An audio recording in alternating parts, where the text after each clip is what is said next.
మహిళలకు అసలు సిసలైన ప్రతినిధి, చిరునవ్వుతో నిత్యం జనానికి చేరువగా ఉండే మా కవితకు ఇవే మా హార్దిక జన్మదిన శుభాకాంక్షలు. మీ అభిలాష్ గౌడ్, కూకట్పల్లి. గత 15 నెలల కాంగ్రెస్ ప్రభుత్వంలో ప్రశ్నించడమే రాజద్రోహం అన్నట్టు నడుస్తున్న విషయాన్ని మనందరం గమనిస్తూ ఉన్నాం. బయట ప్రశ్నించలేం, అసెంబ్లీలో మాట్లాడడానికి కూడా అడుగడుగున అడ్డంకులు సృష్టిస్తున్న విషయాన్ని తెలంగాణ రాష్ట్ర ప్రజలందరూ కూడా గమనిస్తూ ఉన్నారు. ప్రజలు ప్రశ్నించడము పక్కన పెడితే జర్నలిస్టు వాళ్ళు కనీసం వాళ్ళ వార్తను ప్రచురించడానికి కూడా హక్కు లేని విధంగా ఈ రాష్ట్రంలో జరుగుతున్న విషయాన్ని ఖచ్చితంగా తెలంగాణ రాష్ట్ర ప్రజలు గమనిస్తూ ఉన్నారు. నిన్న ఉదయం 5 గంటలకి రేవతి గారిని, అదేవిధంగా తన్వి యాదవ్ అని ఇద్దరు మహిళా జర్నలిస్టులని ఏ విధంగా అరెస్ట్ చేశారనేది మొత్తం సమాజం అంతా గమనించాల్సిన విషయమని మనవి చేస్తూ ఉన్నాను. పొద్దున 5 గంటలకి దాదాపుగా 18 మంది పోలీస్ డిపార్ట్మెంట్ నుండి, అందులో 4 మాత్రమే మహిళలు, 2 మహిళా జర్నలిస్ట్ని అరెస్ట్ చేయడానికి 18 మంది పోలీస్ డిపార్ట్మెంట్ నుండి వెళ్ళి అరెస్ట్ చేసిన విషయాన్ని మనం గమనిస్తూ ఉన్నాము. అరెస్ట్ చేయడమే కాకుండా ఉదయం 5 గంటలకు తీసుకెళ్ళి మధ్యాహ్నం వరకు కూడా ఎక్కడ తీసుకెళ్తున్న అర్థం కాని పరిస్థితులలో భయభ్రాంతులు సృష్టించే ప్రయత్నం చేశారు. వాళ్ళు చేసిన మహిళా జర్నలిస్టులు చేసిన తప్పేంటనేది ఒకసారి ఆలోచించమని కోరుతా ఉన్నాను. ఒక రైతు ప్రభుత్వాన్ని ప్రశ్నిస్తూ ఉంటే ఆ వార్తని టెలికాస్ట్ చేశారని ఒకే ఒక విషయంతో అరెస్ట్ చేయడం జరిగింది. అరెస్ట్ చేయడమే కాకుండా ఒక తీవ్రవాదులో లేకపోతే దొంగలో ఆ విధంగా కళ్ళకు ఇట్లా పెట్టేసి గంతల్లాగా పెట్టేసి ఫోటోలు ఏ విధంగా పబ్లిష్ చేశారనేది గమనించాలని కోరుతా ఉన్నాను. ఇప్పుడే కాదు, వీళ్ళిద్దరే కాదు, గతంలో కూడా రుణమాఫీ అయ్యిందని చెప్తున్న సందర్భంలో గౌరవ ముఖ్యమంత్రి రేవంత్ రెడ్డి గారి సొంత గ్రామమైన కొండారెడ్డిపల్లికి వెళ్ళి 2 మహిళా జర్నలిస్టులు ఎంక్వైరీ చేస్తున్న సందర్భంలో ఆ రోజు సరిత కానీ అదేవిధంగా విజయ కానీ ఇద్దరు వెళ్ళినప్పుడు వాళ్ళిద్దరి మీద ఏ విధంగా దౌర్జన్యం చేశారనేది మనం అందరం గమనిస్తున్న విషయం. ఇదే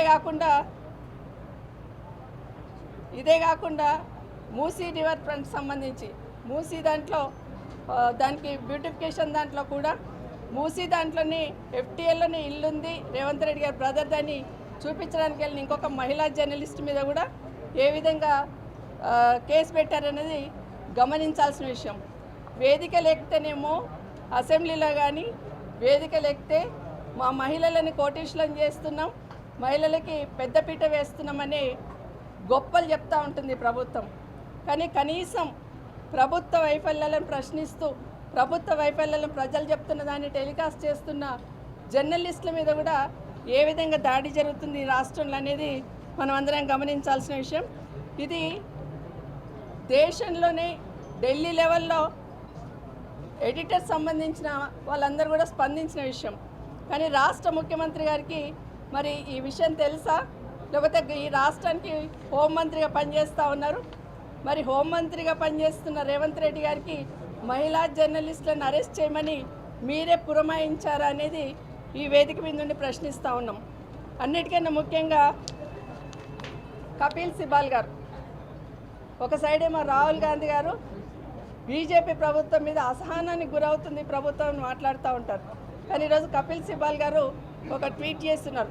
వాళ్ళకు సంబంధించిన ఎంపీ గారే తెలంగాణ రాష్ట్రంలో మహిళా జర్నలిస్టులను అరెస్ట్ చేయడం అనేది క్షమించరాని నేరం అన్నట్టు వారు ట్వీట్ చేస్తున్నారు.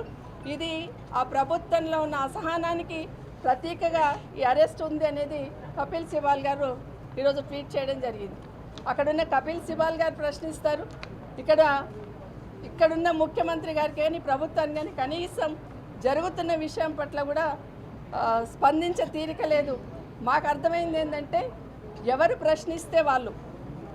ప్రశ్నిస్తే ప్రజల తరఫున నిలబడి ఎవరు ప్రశ్నించినా కూడా వాళ్ళ మీద అరాచకంగా ఏదో ఒక రకంగా వేధించాలనే ఆలోచన ప్రభుత్వం చేస్తున్నది స్పష్టంగా అర్థమవుతున్న విషయం. ఈరోజు గౌరవ స్పీకర్ గారు ఈరోజు అసెంబ్లీలో చెప్పారు, అసహనానికి గురి కాకండి అని. కానీ అసహనానికి గురి అవుతున్నది ఎవరనేది ఇప్పటికే ప్రజలు గమనిస్తూ ఉన్నారు. అంటే అసహనంతో ఫ్రస్ట్రేషన్లో ఏం మాట్లాడుతున్నారు? నిన్న గౌరవ ముఖ్యమంత్రి గారు మాట్లాడారు. స్ట్రెచర్ నుండి మార్చరికి పోతారని మాట్లాడున్నారు. ఎవరు అసహనానికి గురవుతున్నారు? ఎవరు ఫ్రస్ట్రేషన్ గురవుతున్నారు? అసహనాన్ని, ఆ ఫ్రస్ట్రేషన్ని ఇటు జర్నలిస్టుల మీద ఏ విధంగా చూపిస్తున్నారు అనే దానికి ఈరోజు స్పష్టమైన సంఘటన ఇది. ఈరోజు గౌరవ ముఖ్యమంత్రి గారిని ఒకటే కోరుతా ఉన్నాం. ఇందిరమ్మ పాలన అంటారు, సోనియా గాంధీ గారు అధ్యక్షుడు నాయకత్వంలో అంటారు, కానీ ఇక్కడికి వచ్చేసరికి మహిళా జర్నలిస్టులు రాస్తున్న వార్తలను కూడా భరించలేని అసహనం మీరు బయట పెడుతున్న విషయాన్ని ఈ సంఘటన ద్వారా నిరూపమవుతుంది. ఇప్పటికైనా ఈ రాష్ట్ర ముఖ్యమంత్రి గారు రాష్ట్రంలో జరుగుతున్న మీడియా ప్రతినిధుల మీద, నాట్ ఓన్లీ మహిళా జర్నలిస్టులు, మీడియా జర్నలిస్టుల మీద జరుగుతున్న ఈ తతంగం ఏదైతే ఉందో మీ అసహనం పరాకాష్ఠకు చేరిందని మాత్రం ఈ సందర్భంగా తెలియజేస్తూ ఉన్నాను. ఇప్పుడే అసెంబ్లీలో కూడా చూస్తున్నాం, జగదీశ్వర్ రెడ్డి గారు మాట్లాడిన మాట ఏంది, ఏ విధంగా జరిగిందనేది మీరు అని మాట్లాడినా కూడా నువ్వు అని మాట్లాడమన్న మాటను ఈరోజు వింటూ ఉన్నాం.